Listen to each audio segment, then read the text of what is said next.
I am back. Hey, the clock is kind of ticking down. We should speed up a little.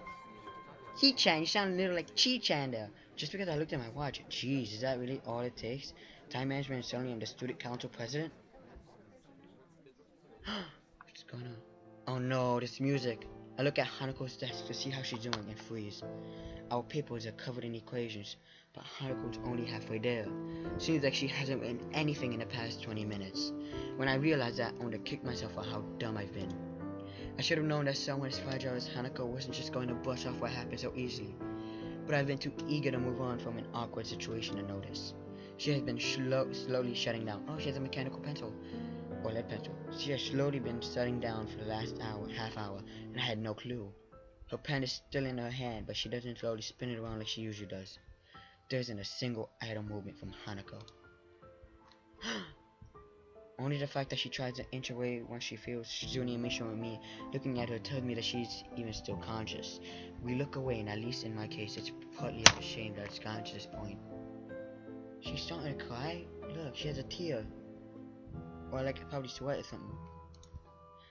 Though on the outside she has shut down almost completely, I know that it's a different story on the inside. What kind of thing should be thinking about? She trying to harder and harder to shrink in herself, as if by willing, if she could somehow disappear. Everyone is looking at her, and I was stealing quick glances in between putting the finishing touches on their work. MISHA attempts to ask her what's wrong, but that only makes the problem worse. If she went frozen to a sheet, she would probably run out of the room right now. MISHA's questions are loud enough to be heard throughout the entire classroom. Oh, she's crying! She's crying! Look, she's crying. She's crying. Oh my god, I feel so bad. Gosh dang it, MISHA, why?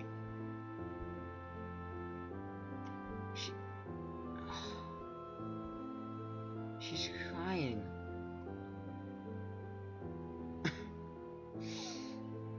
So emotional, I hate.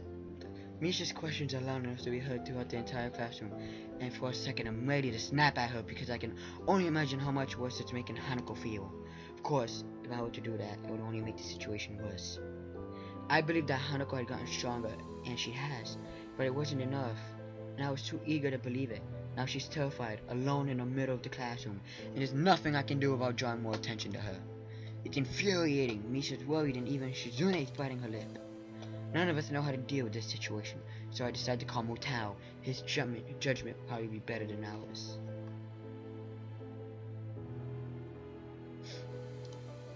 I look at the man she catches eye, silently motioning him for him to come over. I want to make as little fuss about this as possible, since if there's anything that would make this worse, it's more attention being focused on her. This is 100% dead sad. Edgar, if you're watching this, this is sad. I really want to cry, but you made me do that challenge not to cry. I know that Hanako can see everyone staring at her group, specifically at her, because they know that if there's a problem, it has to be her. Everyone knows her, and it's the first thing anyone's mind would leap to. Her reputation for being a truant has marked her as an unusual person, even in the unusual Yamako. Who knows how many times you have stared at her before? Maybe it's because she's seen the class staring at her so much that she feels their gazes like she does cowering from them. This time it takes Mutao to walk over to be like an eternity to Hanako, and she looks like she's about to fall over. Mutao quietly begins to ask us what's wrong before catching himself as he sees Hanako. Did we upset her? Don't worry. Mutao bends down after calming MISHA and looks intently at Hanako's face. Hi, Ikazawa. Can I help you at all? His voice is hushed and gentle. Everyone's acting so differently around Hanako now that the whole class has noticed something's wrong with her. Hanako doesn't respond, so Mutao gently rests a hand on her shoulder. She starts shaking at his touch but won't even look up. Hanako continues to stare into the equations on the desk, vision so unfocused that I doubt she even sees them.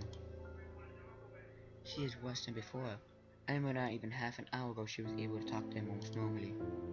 Mutao grimaces a bit as he stands again, and now that his expression's changed, I can see he wasn't exactly unaffected by what happened either. He takes a breath to settle himself before speaking in a very quiet voice. I'm a little impressed at how quickly he takes control of the situation. Is that it? Nothing's wrong then? Town seems to say that to no one in particular. However, his words sound convincing enough that most of the people who were looking over at Hanako not turn away, getting back to their work.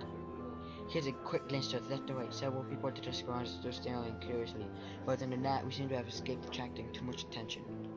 Tao noticed me doing the same as him and smiled a little in his usual stilted way. I think for Ikasawa's sake, that would be good to quickly take us somewhere away from others. Nakai, Hakamichi, could you please take Ikasawa out of the classroom? I'll keep everyone settled, so please don't worry about anything but her, okay? He looks at Misha to tell her to interpret his words for Mishazune, but she's already finishing her translation by the time he does so.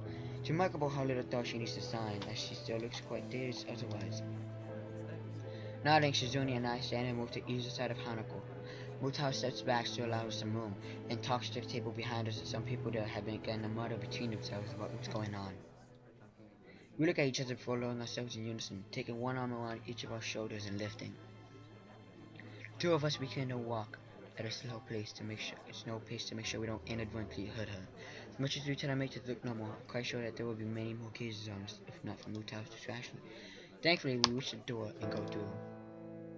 Nobody's outside, so we walk down the hallway. It doesn't seem like it's making her more at ease than she was in the classroom, and finally I ask if she just wants to sit down. For a while, we simply stay in place and wait for her to say something. Shizune tentatively rubs Hanako's shoulder a little, but there's no response. Eventually, she shakes her head a little, and Shizune tries again. Both of us are looking at her, so we pick up on it immediately. Shizune's hand comes again to us on Hanako's shoulder as she awakens, her face shifting to two very worried and anxious people looking at her. She looks at us silently for a while, initially worried she might freak out or do something extreme. But those fears prove unwarranted as her expression slowly changes from an utmost lifeless blank state to a more withdrawn shyness. She wordlessly lowers her head, her eyes evasively moving to the side. She looks embarrassed, almost ashamed. I just want to say something, anything to help. I can't though. I don't really know what just happened or even what caused it. I feel helpless and ashamed of myself for not being of any use. Shizune, before looking at me, even without words, I can tell what she's thinking. I'll take Hanako to the nurse. Is that okay by you? Try to communicate my intentions through hand gestures, but I don't feel like I managed to get through it very well. Shizune makes a dreary face in response to my gesticulations, confirming my impression. She stabs her finger in the air decisively, first at me, then at Hanako, and then towards the stairs. She waits for me to nod before pointing at herself, then pointing at the door to the classroom. I get the feeling that Shizune is much better at this than I am. I know that her sense of plan is after all the same as mine. Shizune gets ready to make her exit, but she only leaves after looking at Hanako for quite some time. Are you okay with me taking you to the nurse's office? Hanako doesn't say anything right now, but she stands up in place by herself, and when I begin to walk, she obediently follows. I read about people being catatonic before, but I think this time I'm seeing it for myself. She looks extremely tired. After everything that's happened, it's not a surprise. Then Hanako slightly takes off her shoes and lies on the bed in the infirmary. The nurse and I take our leave.